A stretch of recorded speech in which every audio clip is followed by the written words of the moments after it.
Good morning, everybody. Happy fall. So we got a couple of different topics to talk about today. First one is this, which is 12 habits that could be exhausting you, and if they are exhausting you, it's probably good to lessen these things in your life. Because I get guys that don't want to do a 15-minute drill, because a 15-minute drill, when you do it right in the morning, it requires mental effort. That can be tiring. Practicing scripts, that can be tiring. Doing the right thing for your clients, that can be tiring. So let's just talk about some 12 quick things that you can do to quit doing that'll give you more energy in the day. First thing is quit watching crazy TV, emotionally charged TV. So give me some examples of what emotionally charged TV would be. What would be examples of emotionally charged TV? Reality shows, I'd agree with that.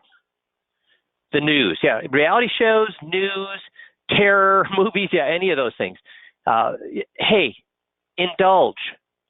Go ahead and watch those things, but don't watch them on a regular basis, especially the news.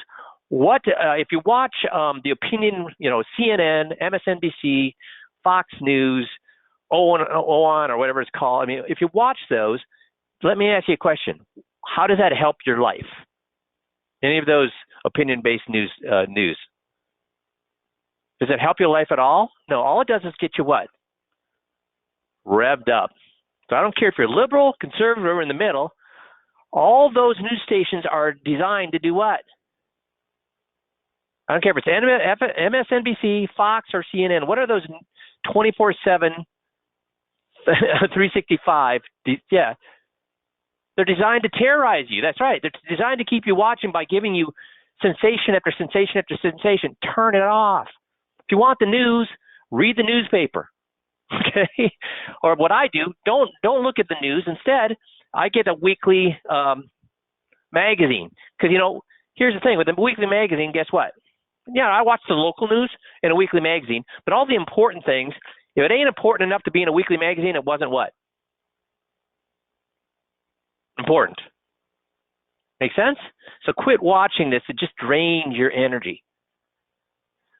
How about waiting too long between meals? So that's either starving your brain, or if you're waiting too long between meals, guess what you might be doing? Eating what? Crud. I just read an article on this. I mean, has anybody... Tom Cruise almost looks like a vampire, or is a vampire. Why?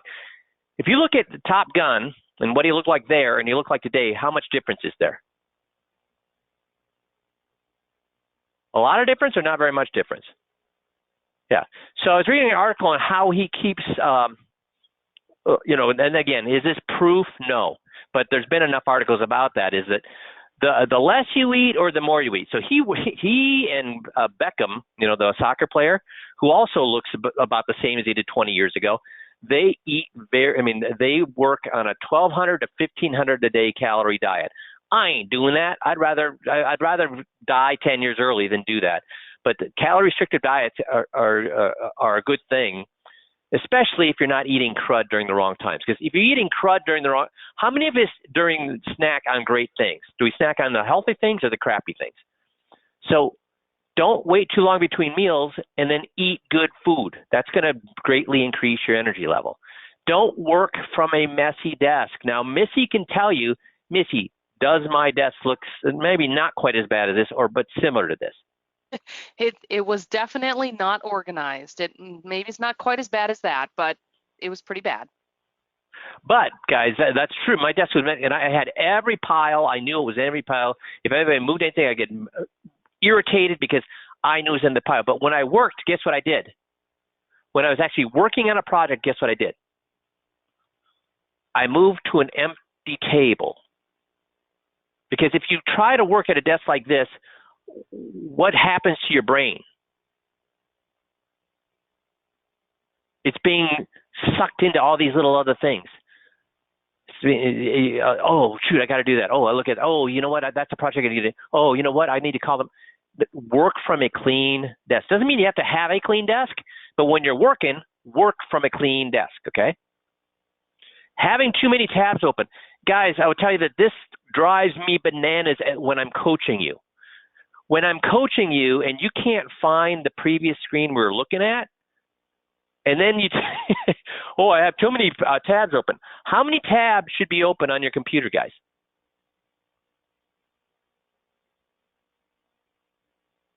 Don't have many tabs. The only tabs should be open are the ones you're actually going to use in the next hour or two. Because if otherwise you got them all over the place and it's not really helping you. This is a huge one. When somebody calls you, do you do the knee-jerk reaction, the Pavlov ring of the bell, and answer that phone right away? No. Why? It's going to suck you into a conversation that's not going to move your day forward. Now, obviously, you're going to look at that. If it's your wife, then and she rarely calls you, then pick it up. But now your wives are probably going to kill me. If it's your wife and she calls on the hour every hour, should you pick it up?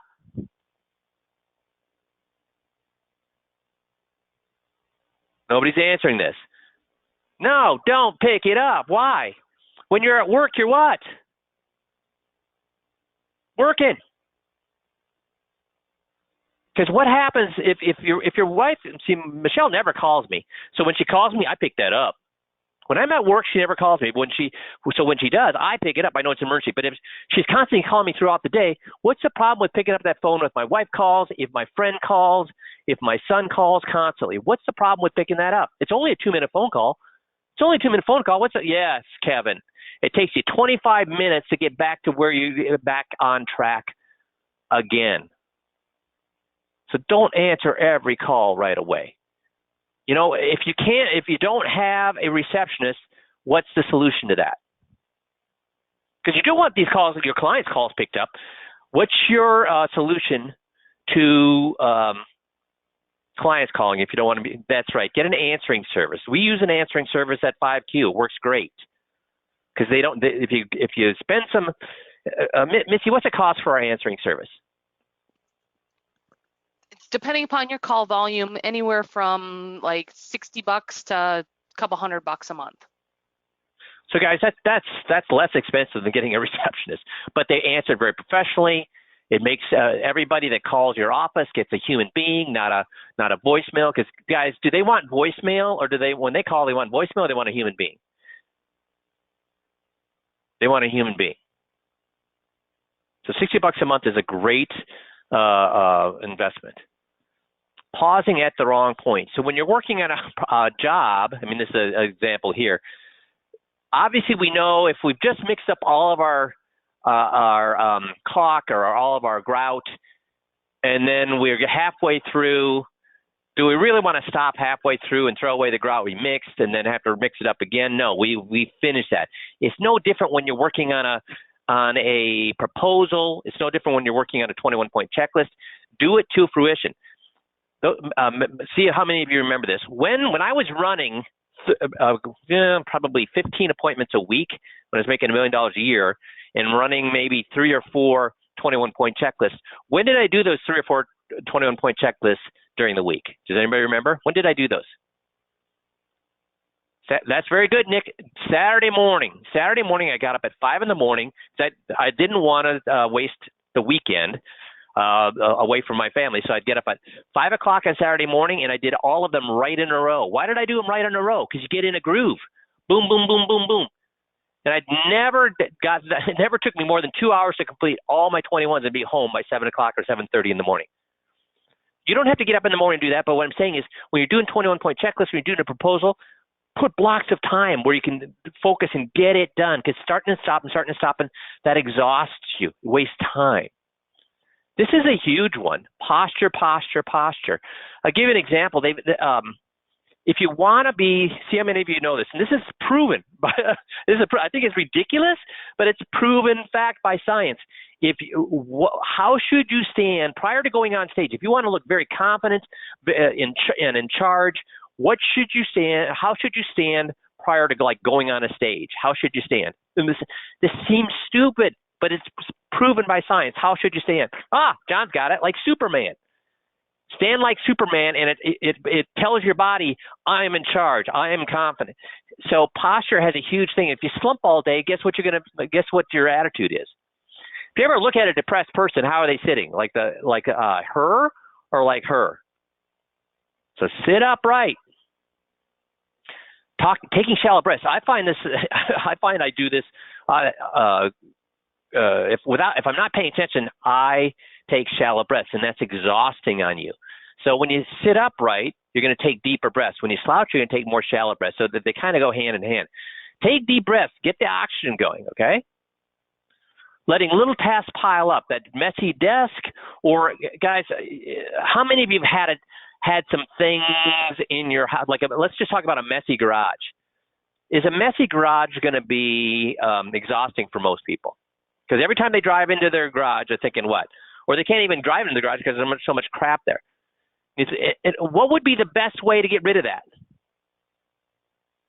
Spend an afternoon, clean it up. So don't let all these little things that are bugging you daily, you can donate all the stuff, exactly. Make sure you don't let the little tasks pile up.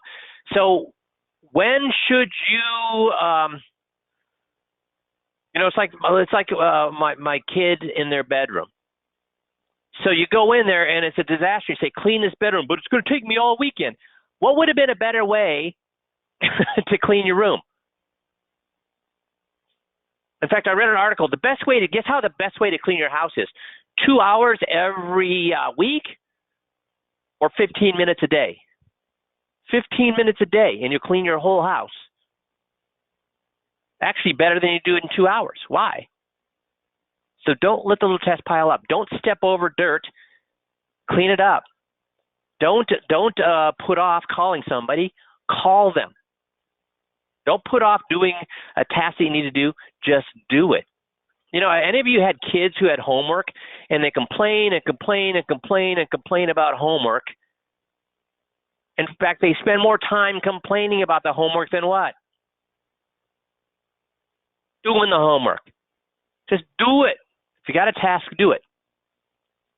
If you start planning too far ahead, the next thing you know, you forget you're living today.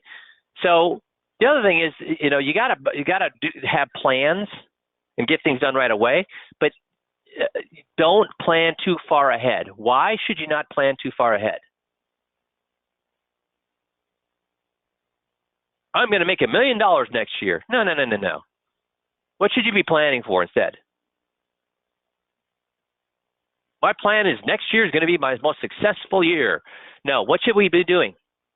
Planning for next week, planning for next month, not next year. Because if we plan too far ahead, then we're constantly thinking we're moving forward. We're not moving forward if we're planning too far ahead. We're going to need to plan for the next week, next month. And guys, get good sleep. If you need silence in the dark, then wear a mask. Don't eat. I never eat past 6 o'clock at night. Go to for lots of reasons. Because if your digestion is working, because it takes a lot of blood to digest food. So guess what? Instead of rebuilding your body, it's during sleep, it's digesting your food. Don't do that. Don't smoke, drink alcohol if you can help it. Take a walk before to get some fresh air. Make sure you're not drinking caffeine past 1 or 2 in the afternoon. Sleep on a bed that you're comfortable with. Favorable, lower the temperature while you're sleeping. Go to bed and wake up at the same time, whether this weekend or weekdays, same time. Don't be working on blue light appliances, your phone or laptops within a couple hours going to bed. Don't play games, obviously, to get you revved up. Along with this would be what? Don't watch what kind of TV? Exhausting TV. Okay? So get good sleep. Not tweaking advice to suit your needs. Because tweaking it, guys, if you go to somebody who knows what they're doing, should you try to tweak what the advice they gave you? That's exhausting. Just follow their advice. Okay, so those are some things to make sure you're not exhausting yourself. But today, the real subject is the beginning and the end of the 21-point checklist. So if you don't start the 21-point checklist the right way, you can really pull you off track, drag you into the weeds. And if you don't end it the right way, what can happen? What if you do a perfect meeting, but then don't end it the right way? What can happen?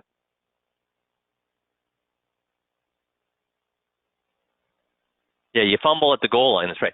So I think it was a couple of years ago, I went through a tape where a guy had a perfect meeting, and then at the end he says, "Do you have any other questions or comments?" And guess what happened? First of all, do you have any other questions or comments? Is that part of the script for the end of the 21-point checklist? Give me a Y or an N. Everybody give me a Y or an N. Yes or no? That's right. It is not part of the script. So when he did that, guess what happened? The client asked him a question he wasn't ready for, and he basically showed his hand that I'm a salesperson. He didn't mean to, but once they think you're a salesperson and you only want to move their money, guess what happens to all that work you did for the hour and a half or 2 hours? Bye-bye. So make sure you start it right. Make sure you end it right. So how do you start it? Well, you say, this meeting is not about finding a solution. Why do you do that? Because you have to set the stage for a couple reasons. One is if they ask you later on, what do you recommend? You can say, remember, we said this meeting is not about finding solutions. It's about finding out what you like and don't like about your current situation. I never presume to assume what you like and don't like. That's what this is about. So first of all, do you think when you say this meeting is not about finding a solution, what does it tell them? Why does it make them more anxious or more calm when you say today is not about finding a solution? Yeah, it relaxes them because you're saying I'm not going to pitch you anything today. So it's both for them and it gives you an out when at the end they say, hey, you know, what are you going to, I understand my situation right now sucks. What are you going to recommend? You say, well, remember we said this is not about finding solutions, it's about finding what you like and what you what? Or what I don't like. So what about your current situation do you not like? Well, my guy, I don't like my guy. I got to move it. Okay, would you like me to come up with it? Remember, that's how we started out. It relaxes them, it calms them, it removes their defenses. Okay, so then we get right into then we say, now you should say you, not I. So then what we want to do the next is say, now you've done all the heavy lifting. The changes I'm going to recommend are going to be very small and easy to do. Why do we do that? Does anybody want to make huge changes in their lives? With their money, their finances, their advisor? No. So we let them know up front that we give them, first of all, empower them. Wow, you've done a great job. You've got very low debt. For your, you've got great assets that you saved. You've got good income coming in. You've done other heavy lifting. You didn't come in here. If you came in here and you were in debt up to your neck, you didn't have a good income and you had no assets, guess what? What help I could give you? None. But you've done all the right things during your lifetime for the past 20 or 30 years. You lowered your debt. You saved good assets. You worked hard to create a good income. So you've done all the heavy lifting. Anything that I'd recommend that would be very, very small and easy to do. Again, what does that do to their mindset? Calm them or make them anxious? Calms them. It relaxes them. Does that make sense? So these first two things we do at the 21-point checklist is to calm them down so they'll listen to you better. Does that make sense? Good. So that at the end, what are we going to do?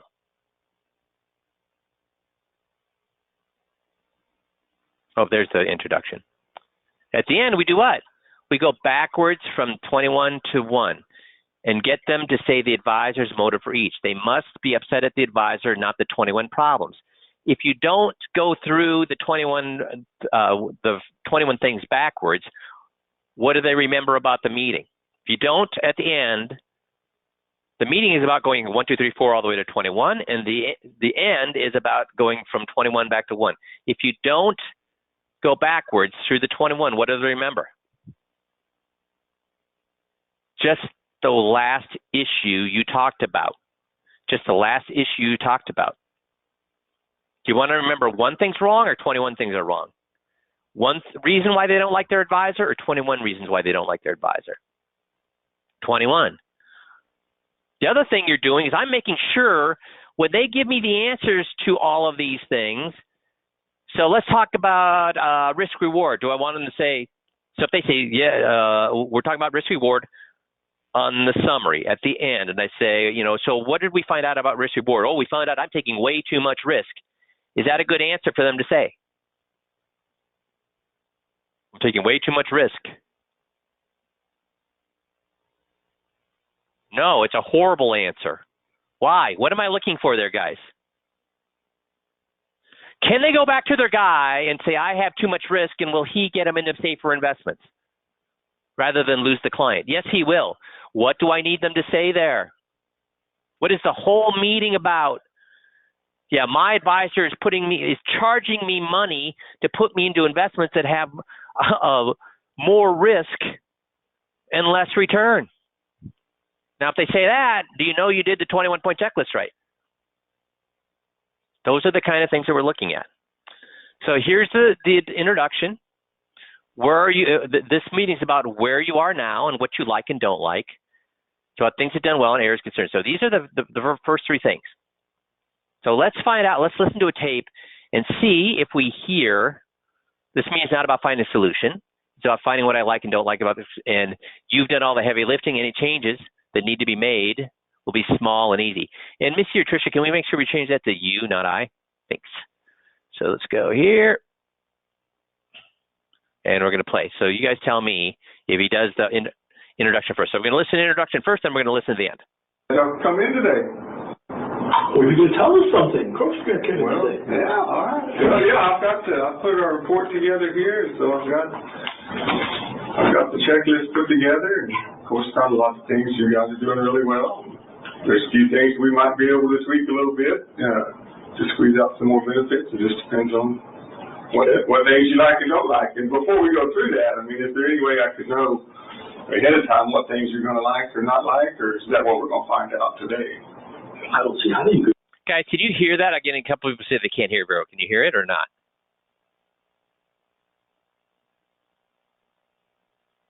Okay, most people are saying yes, they can hear it.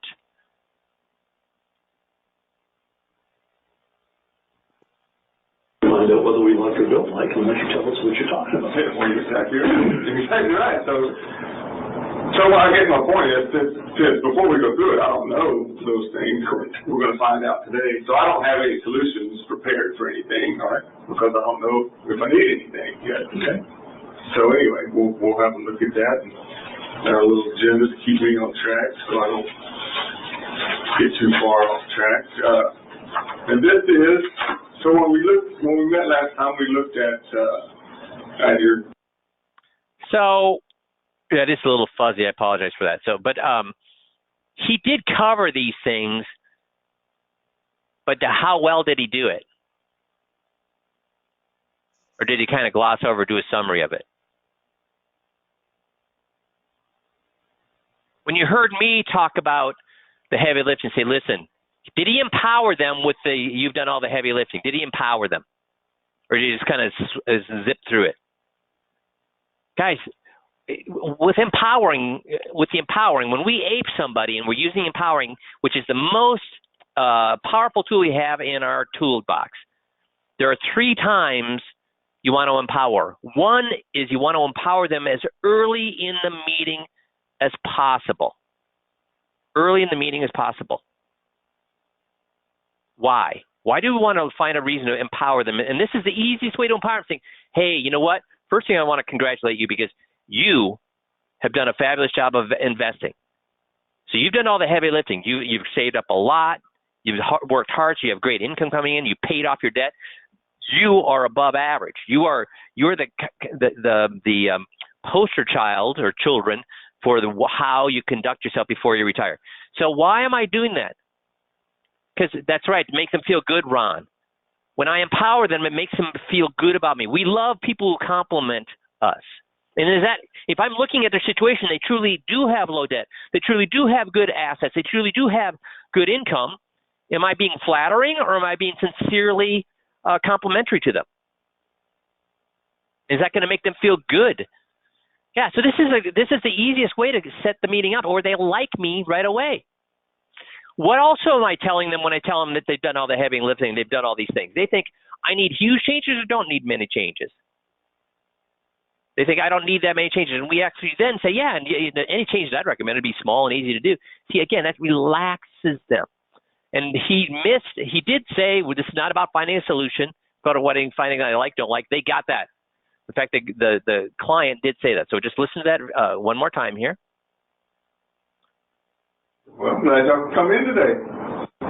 Well, you can tell us something. Of course, we're going to tell you Well, today. yeah, all right. Well, yeah, I put our report together here, so I've got the checklist put together. And of course, found a lot of things you guys are doing really well. There's a few things we might be able to tweak a little bit to squeeze out some more benefits. It just depends on what things you like and don't like. And before we go through that, I mean, is there any way I could know ahead of time what things you're going to like or not like, or is that what we're going to find out today? I don't see how you could find out whether we like or don't like unless you tell us what you're talking about. Well, you're exactly right. So I get my point is that before we go through it, I don't know those things. We're going to find out today. So I don't have any solutions prepared for anything, all right? Because I don't know if I need anything yet. Okay.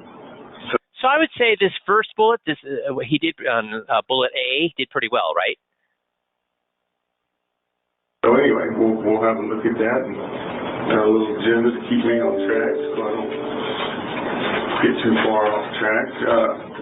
And this is, so when we met last time, we looked at your goals, protecting yourself and your family from long-term care costs, making sure your money lasts throughout your lifetime, ensuring that your assets are protected from losses, pay less in taxes if possible. I guess we'd all like to do that, huh?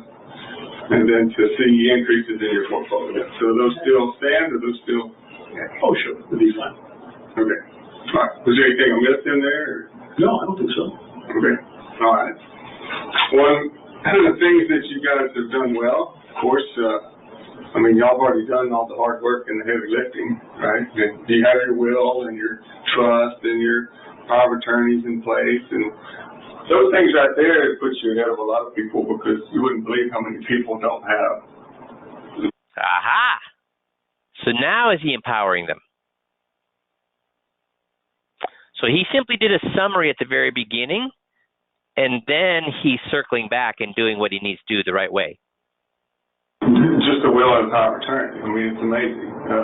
So just by doing that, you're ahead of a lot of folks. But when I say that you've done the hard work and the heavy lifting, that's not what I'm talking about. I'm talking about you have sufficient income and you have a good level of assets too. Because how long did it take to create those things? 3 or 4 years or decades?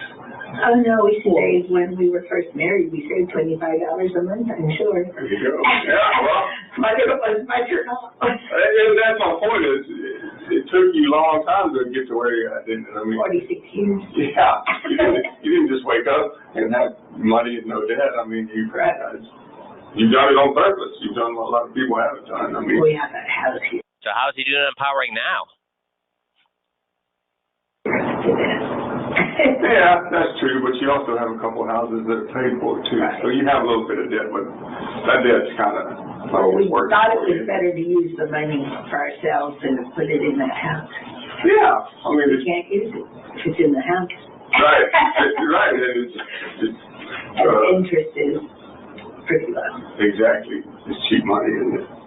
So anyway, you guys have done a great job to get to where you're at. I mean, and the things that we're going to look at that I can tweak a little bit are things that are easily fixed. I mean, compared to what you've done already. Because if you were here with no money and a big pile of debt, I mean, You it really would be. can. That's true. That's true. So anyway, and then here's some things that we can look at today we may be able to tweak some of these things a little bit to get more benefits for you or more of an advantage. And it looks like a long list, but don't be overwhelmed because, like I said, all these things are easily fixed, even if they're things that you want to fix. And we just have to look at them and see. Fair enough. All right. So did he do it? Once we listened to the whole 3 minutes, did you give him a grade of A, B, C, D, or fail? I give him an A because he hit all of these things. So he empowered them 2 or 3 times. They understand any changes need to be small. They feel, you can tell that they feel good about what they've done, which is making them feel good about what the advisor is talking about. So that's all great. So he has started the meeting fantastic. Okay. Now let's look at the end of the meeting. Let's listen to how we do there. So, I mean, have we covered a lot of information today? Yes. There's a couple more things, but I think you guys we pretty much covered it all. What I can do is, let's let the dust settle. Y'all go see if there's any, put your heads together, see if you have any questions for me. If I can come up with something that'll do what you're wanting to do, we all want to get together and look at it, and then take that and see if it's, if you could get. Guys, is that how we end the meeting? What's he just done there? That's right, Ron. No, that's not how we end the meeting. What's he just done there? Has he shown his hand? Has he shown his hand? Yeah. What's he saying? Hey, if you want, I can show you how to do things better. Is that part of the first meeting or the 21-point checklist, guys? The whole point of the 21-point checklist is what? To have anything about me. Is it anything about me and what I do? No, nothing about me, nothing about what I do. It's about them discovering I can't trust my advisor. And then they should come to me and ask, can you help me? If them telling them I can help you, that's saying I'm a salesperson. All I want to do is get my hands on your money. They must come to me. Do you want to have to see if you go to the girl and say, do you want to go out on a date with me? She might say what? No. But if she comes to me and says, will you go out on a date with me? I know she's how much on board? 100%. They need to come to me and ask, can you help me? Does that make sense? And that's not the way you start the meeting. So listen to this again.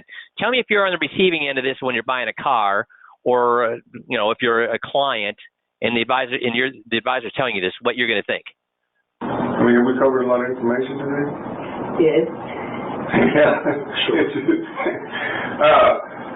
There's a couple more things, but I think you guys we pretty much covered it all.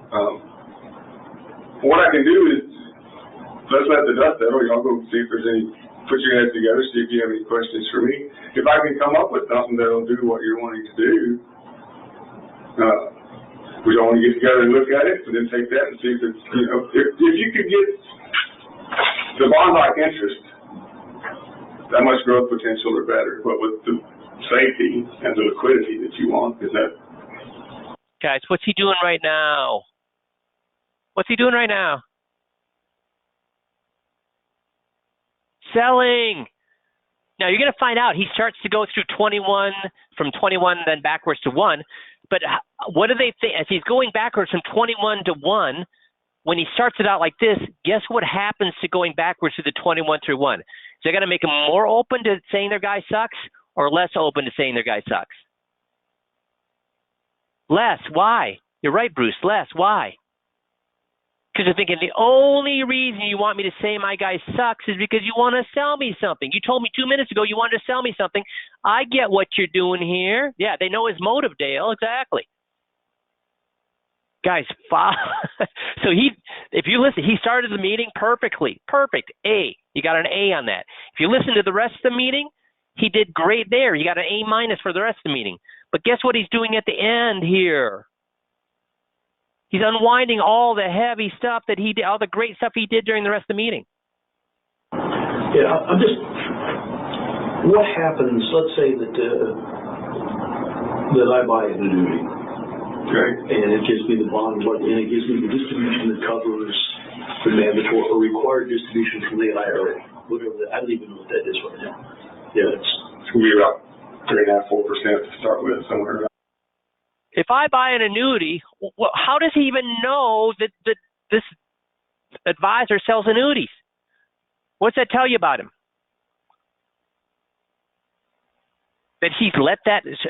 Somebody says if I buy an annuity at the end of the 20-point checklist, you need to say what? Well, I mean that's a good question, but boy, I don't know why you would buy an annuity. I don't know why. I have no clue what you should be doing at this point. I apologize, because remember the beginning of the meeting, we said this is about finding solutions or about finding what you like and don't like.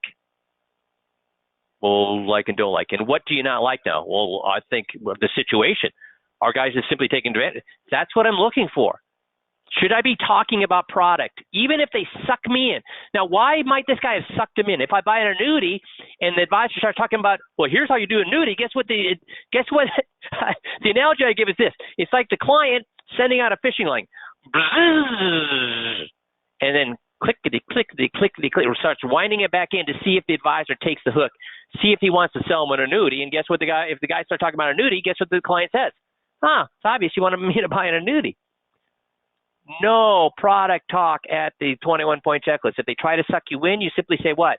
I can answer that question, but I guess it doesn't really apply. I'll answer your question, but it won't apply because I don't know if that annuity is right for you. I don't know if this is right for you. I don't know. Don't get into a product talk. Okay. It goes up a little bit every year. All right. I have a chart. Yeah. Of yours and of mine, a little different. All right, okay. Yeah. And so, if I get that, then when I pass away, what happens to the money that is in that annuity? It goes to the beneficiary that's named on there. Right. So the more investments they make for you, the more profitable it is for them, and yours is just mediocre, staying at a balance. Right. And then you need them more, right? Oops. That was the end of another. That was the end of the guy who did a great job on the beginning. What would you grade on the end of the meeting? A, B, C, D, F. What would you grade the? Yeah, D at best. I think D is being nice. Okay. Now let's listen to a different advisor in the meeting, and let's see how she does. Back here. Right. So the more investments they make for you, the more profitable it is for them, and yours is just mediocre, staying at a balance. Right. And then you need them more, right? Because Right. if you got all these, I can't keep track of 15, all these different things, but I can keep track of one. So this is the diversification script as we get near the end of the meeting. How does it sound like she's doing on the diversification bullet? A, B, C, D, F. What would you say?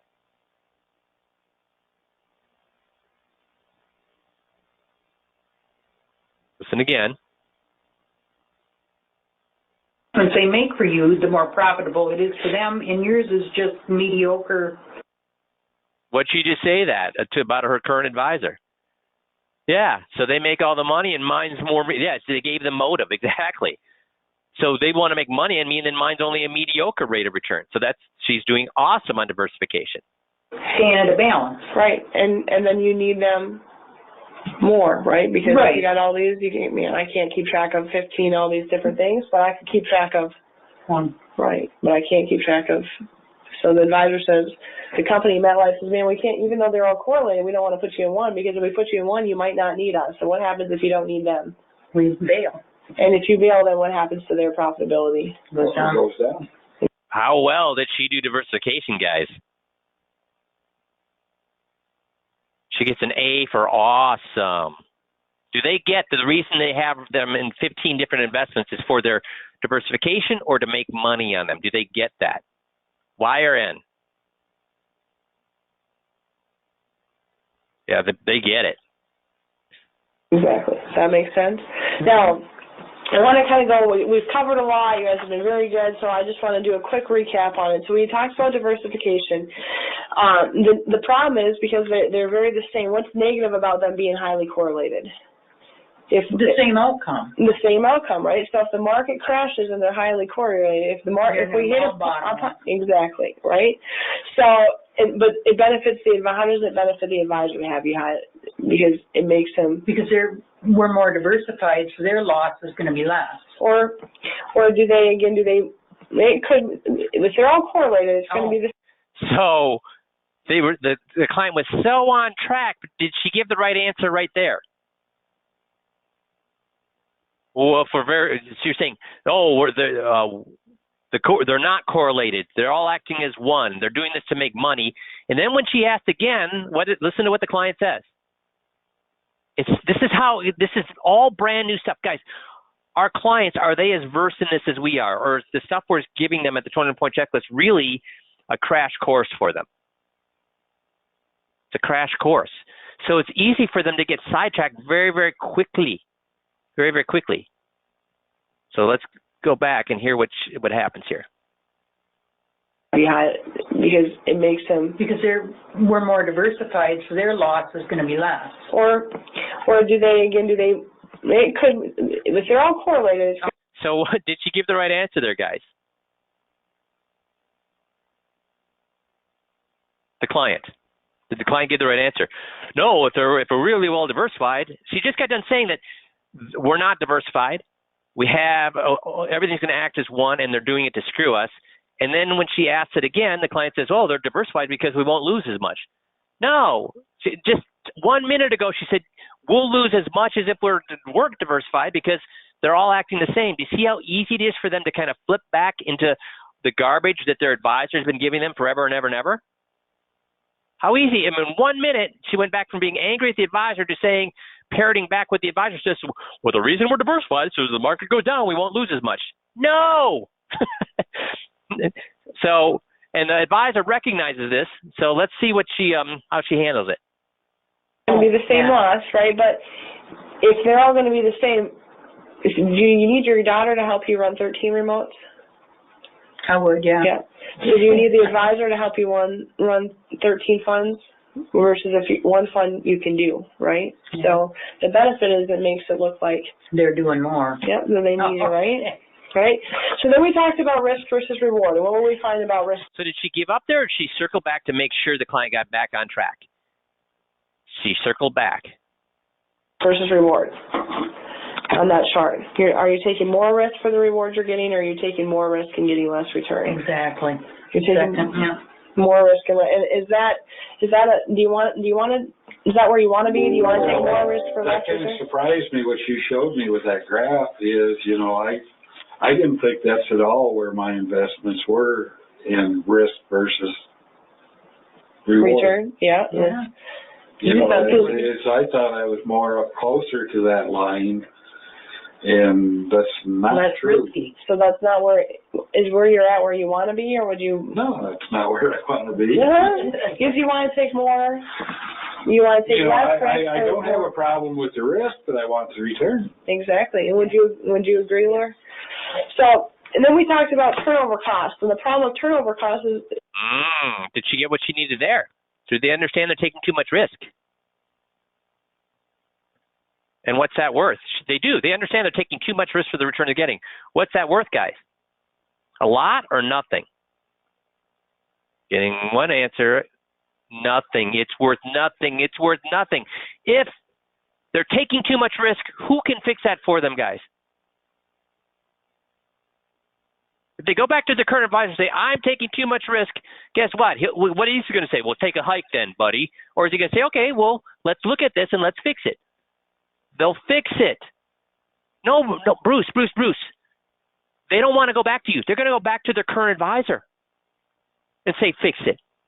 Guys, do people want hassle? Do people want hassle? Do they want complicated? And is moving their investments full of hassle and complications? What's the simplest thing for them to do? Go back to their current advisor. So if the only thing, if we use the 21-point checklist, so Jeff, if we use the 21-point checklist to say, oh, look, you have too much risk. Oh, look, you're paying too much in fees. Hey, look, you're not diversified. Hey, what's going to happen if we use the 21-point checklist to do that? Yeah, they're going to go back to their other advisor. And I know it sounds counterintuitive, but there's two things I would tell you. One, first and foremost, look at your own experience. If that didn't happen, you'd be already where you want to be. So we all have had that experience. We know for a fact that happens. And so doing it this way, it's going to happen again. And then second, well, tell them the B share story. Yeah. So yeah, we had an advisor who pointed out that the client had a lot of B shares and that it was causing a problem, and the client was angry about it. And the client said, "Yeah, that's not at all what I wanted. That's the opposite of what I wanted." So he agreed to come back for a third meeting, a solutions meeting. And when he got there, he the client started the meeting by saying, hey, before we get started, I owe you I want to say thank you. You really helped me out because I went to that advisor and I gave him a piece of my mind about those B shares and I got those all changed. So thank you for that. So it happens. You got to remember, this is like a divorce. And so what you have to wonder is, what are they going to do? Are they going to jump to court and divorce, or are they going to get counseling first? Are they going to try counseling? They're going to try counseling. They're going to go to him first and say, hey, not happy. I mean, what can you do for us? And like Mike said, if he gives them the finger, sure, they're going to come back to you. But we all know that's not going to happen. No, he's going to say, cross my heart, hope to die, stick a needle in my eye, I'll never let it happen again. And they'll say, okay, just make sure that's the case. So the whole purpose is to get them to say, yes, he had me in riskier investments, where if I was in less risky investments, I could have made more money. The reason he had me in higher risk investments with less return was so he could make money. Because if he showed me things where I could take less risk and get higher returns, I would have been paying less. So guys, when you look at that line, why would they say that? I could have gotten a higher return and paid less. What's that line on the risk reward represent? What's that line, that diagonal line that Jeff draws through the chart for you? What's that line represent? The indexes. And what's it cost to be in an index? It's free, basically, in today's world. So if they're below that line, they're taking more risk. And are they paying less or more to take that more risk? They're taking more risk, less return, where they could have gotten a higher return, less risk, and paid nothing for it. Okay? That should be an easy conversation, and she walked right by it. So first, on diversification, she got an A. On risk reward, she gets a what? Fail. Are you paying a little or a lot on turnover costs? We got about... Well, from looking at that risk versus rewards, I would say we're paying a lot. Yeah, and then we kind of go back on your turnover. Where did that chart go? You're paying about 20... So that's about an annual wage for somebody, yeah. Probably your Social Security, right? In turnover costs. Yeah, more. Yeah. Than my Social Security. And does that hurt your over profitability then by that? Definitely. Exactly, right? And then we also talked a little bit about the fees and the variable. Okay, did she get anything there? Do they understand that they're paying too much in turnover and it's causing them a lot of fees? Yes. What good is that? Worthless. She has to have the client say what? My advisor did this to me on purpose. He had a motive to do annuity, and you're paying in there for that insurance, right? And do we need more life insurance? No. No. And is that cheap life insurance or expensive life insurance? Horribly expensive. It is really, because right now your benefit is zero, and you're paying $2,400 a month. Yeah, actually probably about 28.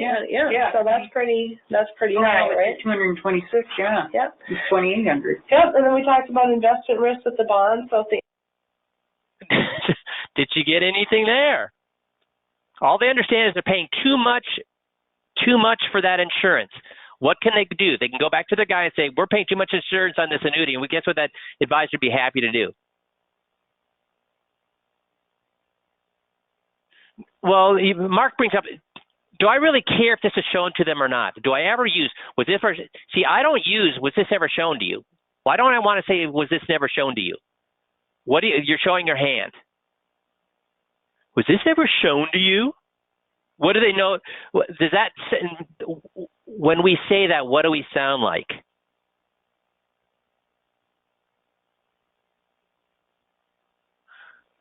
I will do that during the meeting. Will I do it in a summary? No, because I've already made the point. So you're right, Mark. We want to do that during the meeting, but not at the end, because at the end, I need to have them easily say, my advisor did this to me on purpose. Remember, he should have been killed at the 21-point checklist. Is it okay to be point blank right now and say, why did your advisor do this? In the summary, is it okay to say, that's right in their face. That's black and white. It is okay. In fact, it's necessary at the end. Because if they start defending their guy, what's that tell me? I screwed up during the 21-point checklist. Yeah. Interest rate risk, because, that's where you said, oh, you're more conservative, you got so much in bonds, but if interest rates go up, then, And the bonds go down. yeah, and so you have that. investment is less. Yep, so you have risk there. So when we kind of go through this, and, I could see, then we talk about beneficiaries, right? Where we said that. Did she get anything for bonds? Did they say anything about their guy with bonds, or just that the fact that they have bonds and those are bad to be places to be right now? Would that guy be more than happy to get them out of bonds if they went back and complained? So she did such a fantastic job during the meeting, but then and God bless this gal. She does not like to attack advisors. She hates to attack advisors, though. She did such a good job at, you heard, diversification. Who attacked the advisor, her or the client? The client did. But at the end, she just cannot say, why did your guy do this? But guys, do we ever attack advisors with the 5Q system? Got one right answer. Do we ever attack their advisor in the 5Q system? We got two right answers. Come on. That's right. Everybody's saying no. That's right. Because if you attack them, their knee-jerk reaction is going to be to defend them. So at the end, should we attack their advisor? Is saying, hey, why do you think your advisor did that? Is that attacking their advisor? Especially if they're already angry at their guy. It's just saying, hey, so why did we find this happened? Well, my advisor screwed me. Well, that's easy. That's easy. I'm going to now, we're running out of time here. I'm going to see if I can't get to the end where we want to get her to say, covered a lot. Let's give time to the dust settle. Good questions. Move forward at their pace. Let's see if we can get there. Because right now you can see, is she doing a good job of reviewing the 21 points? No. All they're going to leave is thinking she spent 2 hours having them eviscerate their current guy. Fantastic job. But instead of in the car being angry at their guy, they're going to say, boy, we got a lot of problems. No, I want them to have how many problems when they leave. At the 21-point checklist, how many problems should they have when they leave? See how many? That's a trick question. Tom's got the right answer. Bruce has got the right answer. How many problems? You guys are so smart. Steve, Mark, everybody. Yes, one problem. My advisor is taking advantage of me to line his own pockets, and I'm being hurt by that. So one problem only. And instead, they're going to leave thinking they have 21 problems. They leave 21 problems. That means you didn't do a good job. So here we go.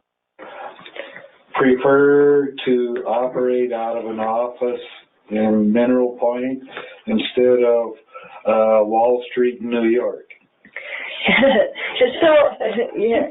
So here's just kind of like, they have a local office and we prefer to be independent so that Relations. Yeah. So I mean, we still got to do what's suitable, but we're not stuck with just what MetLife has.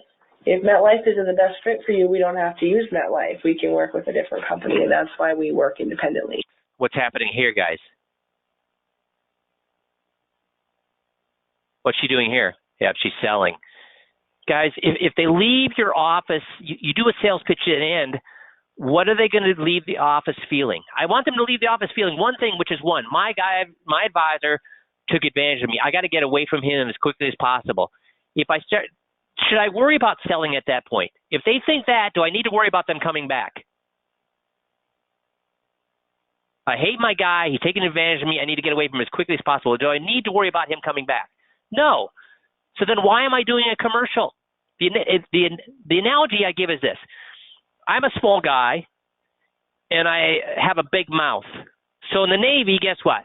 I got myself into trouble lots of times with a big mouth, small guy. But I learned that as a small guy, if I'm going to get into a fight, do I do jab, jab, jab, or do I wait for the one punch where I can take the guy down? So as a small guy, do I go jab, jab, jab, or do I wait for the one punch to take the guy down? I wait for the one punch. So if you do a 30-second or 1 minute commercial or a 5-minute commercial, at the end of this, number one, you've negated the reason they should be thinking, I hate my guy, you need to leave him. And number two, how good a commercial did you do in 1 or 5 minutes? Horrible. You're not going to convince them that. how long does our commercial take? When you do it our way, how long does our commercial take? When we make a recommendation about moving that money, how long does our commercial take? How long does it take to do an FIA presentation? That's our commercial. An hour. Because I have to get them to tell me why they need to move their money to an FIA, not tell them. How long does it take to do a sale? So Jeff, how long does it take to do a sale presentation? 1 or 5 minutes about how great it is? No, I think it takes about 45 minutes to an hour. So you guys, they should leave thinking one thing, not, oh, I'd like to know more about that sale. Oh, I can't wait for them to show me some products to sell me. No, they leave thinking what? I hate my guy. I need to move from here as quickly as possible. Make sense? And somebody mentioned that we hear her often, this advisor often. She does a very good job, and I'm kind of lazy, so I'll use the same tapes over and over and over when I find one that does a good job of things or a good demonstration. So that's why we have her in her. She did a great job during the 21, but she fumbled at the goal line, and the other team won. We don't want to do that. Actually, she ended up getting this client, but she could have lost it here at the end. We don't want to make that risk. Make sense? Cool. You guys have a fantastic rest of the week, and we'll talk to you all next Monday. Thanks, everybody.